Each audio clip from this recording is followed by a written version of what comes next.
बिहार की हरी भरी वादियों के बीच बसा था एक प्यारा सा गांव, देव की बिघा। गांव के किनारे से एक बहुत ही शांत और सुंदर नदी बहती थी। इसी गांव में माधव नाम का एक बेहद मेहनती लेकिन गरीब आदमी अपनी पत्नी राधा और 10 साल के बेटे सोनू के साथ रहता था। माधव के पास अपनी कोई जमीन नहीं थी। राधा, आज भी गांव में किसी की यहाँ मजदूरी नहीं मिली। पूरा दिन भटकने के बाद भी हाथ खाली हैं। समझ नहीं आ रहा कि ये गरीबी हमारा पीछा कब छोड़ेगी। आप हिम्मत मत हारिए जी, बुरा वक्त ही तो है, कट जाएगा। भगवान ने अगर चोंच दी है तो दाना भी वही देगा। आप हाथ मुंह धो लीजिए, मैंने घर में बची हुई आखिरी सूखी रोटियों का चूरमा बना दिया है। पिताजी, आप आ गए। आज आप मेरे लिए जलेबी लाई क्या? आपने परसों कहा था ना कि काम मिलेगा तो जलेबी लाएंगे।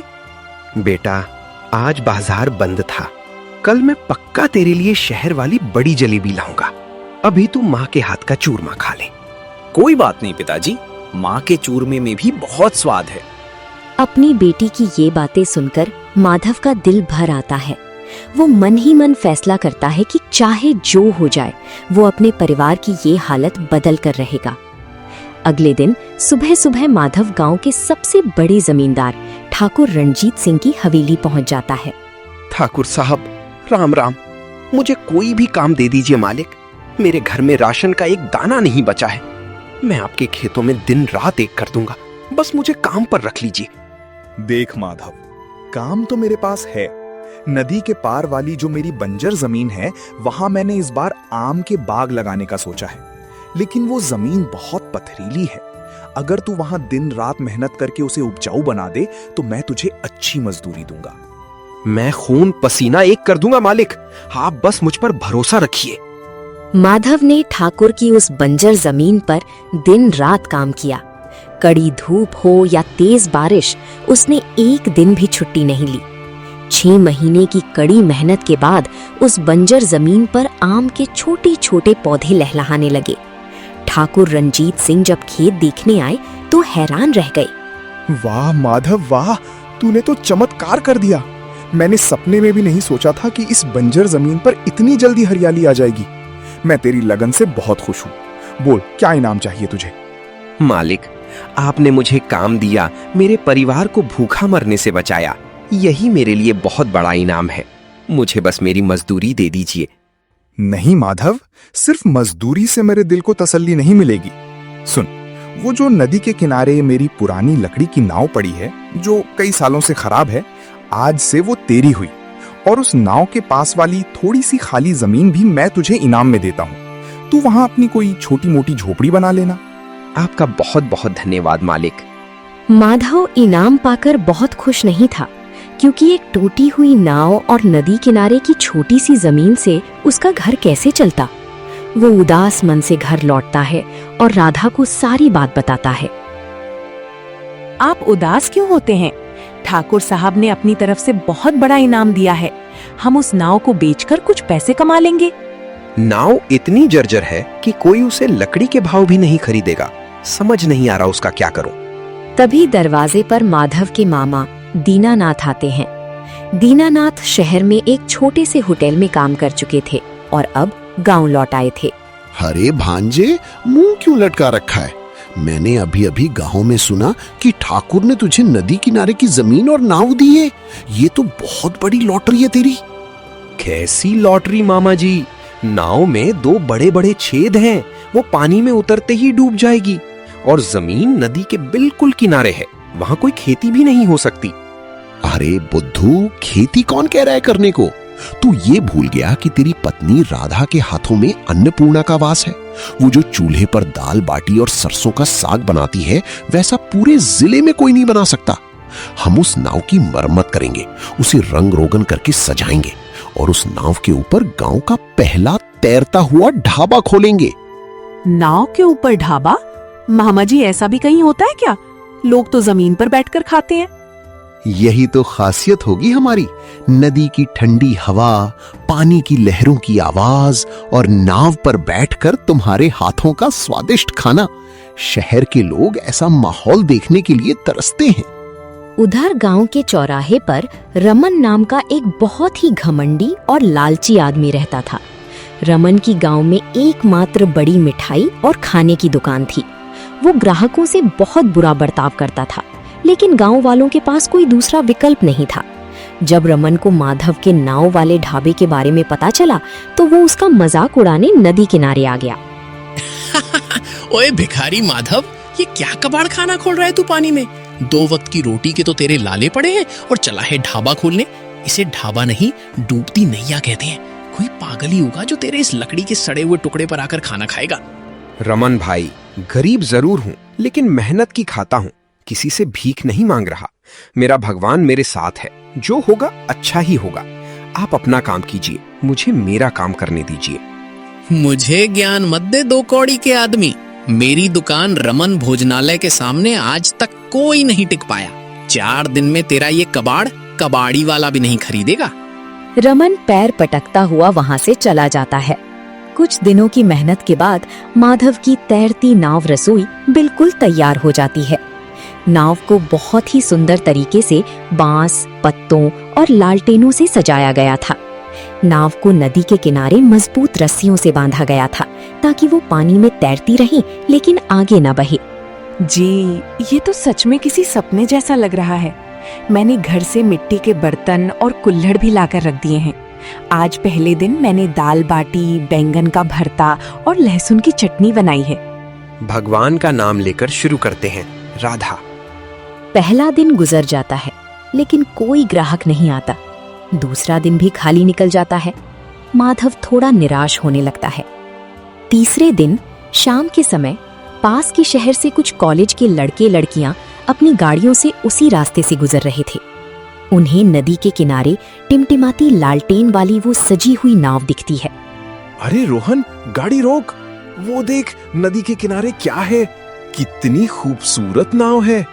वाओ, ये तो कोई फ्लोटिंग रेस्टोरेंट लग रहा है और खुशबू कितनी अच्छी आ रही है। चलो ना, यहीं कुछ खाते हैं। वो सभी लोग माधव की नाव पर आते हैं। माधव उन्हें देखकर घबरा जाता है, लेकिन दीनानाथ उन्हें आदर से बिठाता है।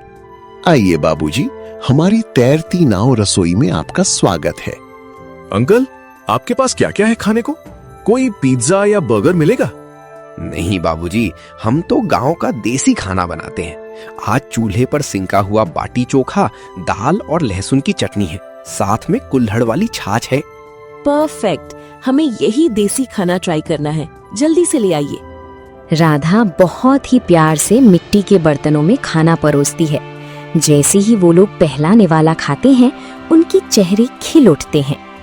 माय गॉड, ऐसा स्वाद तो मैंने 5 स्टार होटल में भी नहीं खाया। और ये ठंडी ठंडी हवा, नदी की लहरें, ये जगह तो कमाल है। भैया, ये खाना बहुत टेस्टी है। मैं अभी इसका वीडियो बनाकर अपने इंस्टाग्राम और फेसबुक पर डालती हूँ। ये जगह तो वायरल होने वाली है। वो लोग बहुत खुश होकर जाते हैं और माधव को मुंह मांगे पैसे देकर जाते हैं। माधव और राधा की आंखों में खुशी के आंसू आ जाते हैं। उस लड़की का वीडियो रातों रात इंटरनेट पर वायरल हो जाता है।